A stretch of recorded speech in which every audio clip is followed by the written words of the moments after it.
Hey, what is up, you guys? Welcome back to my channel, Just Simply Sports here with me. I am Kaja. If you are new, I want you to like and subscribe. I welcome you. If you're not new, you've been here. As I always say, I appreciate you, my sports family.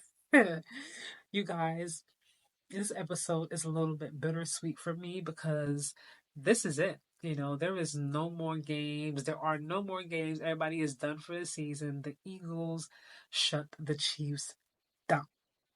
Down, down, down, down, down. Like they just bury them. Like they left their hearts and their souls and their bodies somewhere in New Orleans last night. Oh my God, you guys. That That performance by the Eagles, like I said, I wanted the Eagles to win. Like I make no apologies for it. And I said, like months ago, if you didn't hear my channel, that the Chiefs were not going to three-peat. So they were not going to three-peat. They were not going to three-peat. Said it. And you guys kind of came for me in the comments on, a different post, things like nature. And I said to you, like, it just, something about this team was off, and it's a lot of comments, a lot of conversation today about whose fault is it and what happened to Patrick. I'm going to play this clip really quickly. By the time they ran their second running play of the game, the score was 17-0. Yeah. It was 17-0 by the time the Kansas City Chiefs attempted their second run of the game. That is outlandish. You were setting yourself up to lose that game by how you called that game. James Jones, I think Andy Reid has to take the brunt of it because he set Mahomes up. Not obviously intentionally, people at home. I'm not saying this hyperbolically, but based on how he called the game, he set Mahomes up to have a bad game. I'm blaming Andy Reid, but I think he's more at fault. This is all on Patty, dog, offensively. This is all on Patty. We have Patty in the GOAT conversation, not because Andy Reid calls great plays, dog, because Patty is special. Early in that game, it was all pass. First RPO, Juju Smith, boom, got him out. I'm like, oh, wait. Hey, nice play. Hey, they worried about the run, boom, ball. On the third down, you throw the ball behind Travis Kelce. He coming in the middle for an easy first down. You throw it behind him. I cannot give any of this to Andy Reid. I cannot. Any of it? Listen to me. Let me talk. I cannot give any of it because you are rushing for, that's players' plan. I know we're talking about Patty, that's players' plan. You can't sit up here and tell me Andy Reid didn't have a plan to block for.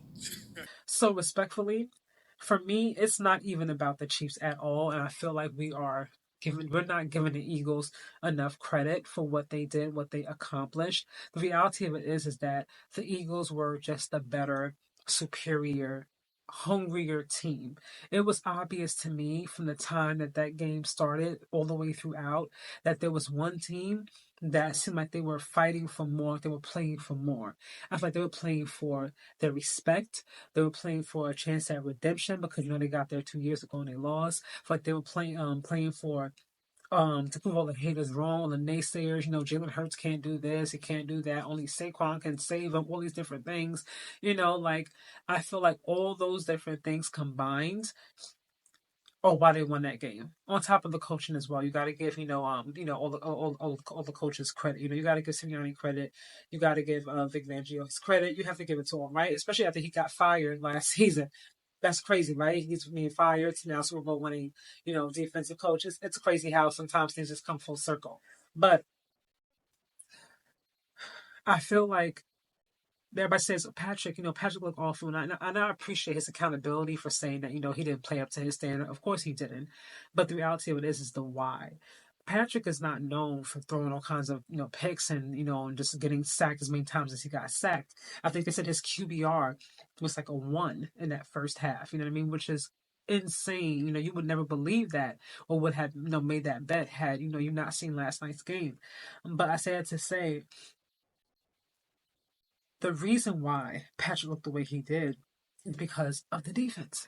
There's a reason why. It wasn't like Patrick just came out there and just like sold the game, like he just completely sucked for no reason. Like it was the defense. The Eagles' defense are the ones that caused him to look like he did not know what was going on. He looked like wait, is this an NFL game? So like he looked to me like it was like his first year in the NFL. Like I felt like I was looking at a rookie or someone who wasn't as experienced as he is. That's to me how I don't want to say bad. I feel like he just looked like he was completely uncomfortable, like he didn't know what to do, where to run, where to slide, where to drop. Like he didn't know, like he was like running a circle at one point, like going nowhere at all.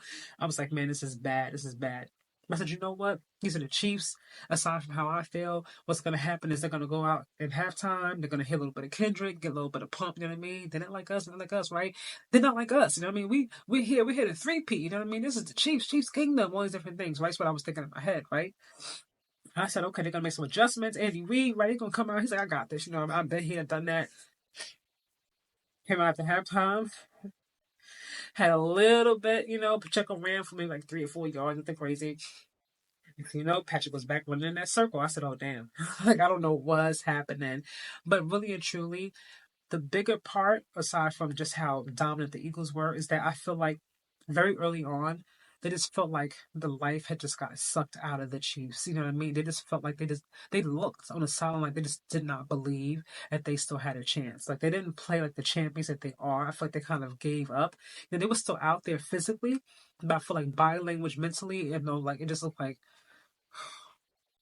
the just faces going down. Travis Kelsey, Patrick Mahomes did his best to kind of keep his game face on. You know, Andy Reid. After a while, I'm like, man, this whole like team is just looking deflated. Like it's just over. And it really wasn't because they had so much time, but it just they played like, you know, like the Eagles gave them no, like they said, we're not even leaving this in the ref's hands. Like we're taking it out of the ref's hands, and we're going to make sure that we do everything we need to do, from the little details, specific, like the details, the specifics. Like they played a perfect game. And even like Jalen Hurts, you know, he threw that one interception, right? But aside from that, he had a wonderful, wonderful game.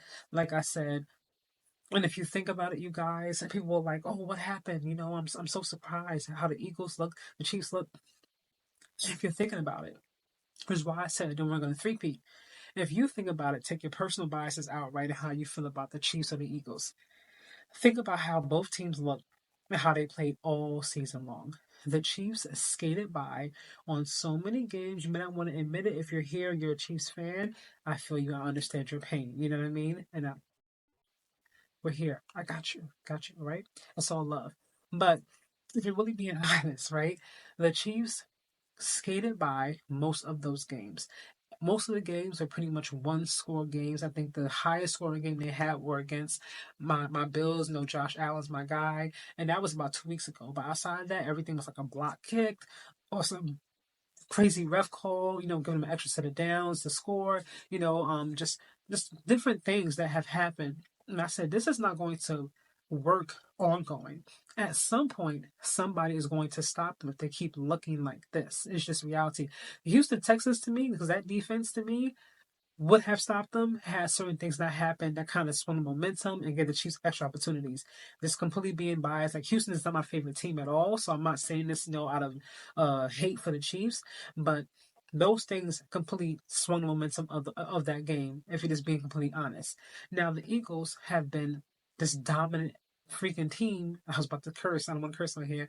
Have been this dominant team defensive wise since like they came out of like they had like their early bye week. They had like a little bit of hiccups in the beginning, a lot of questions. After that bye week, they came out, pew.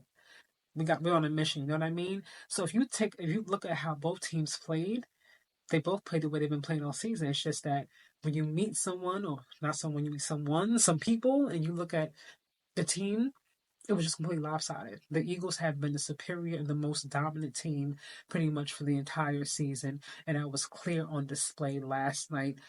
No, nothing to even say about it.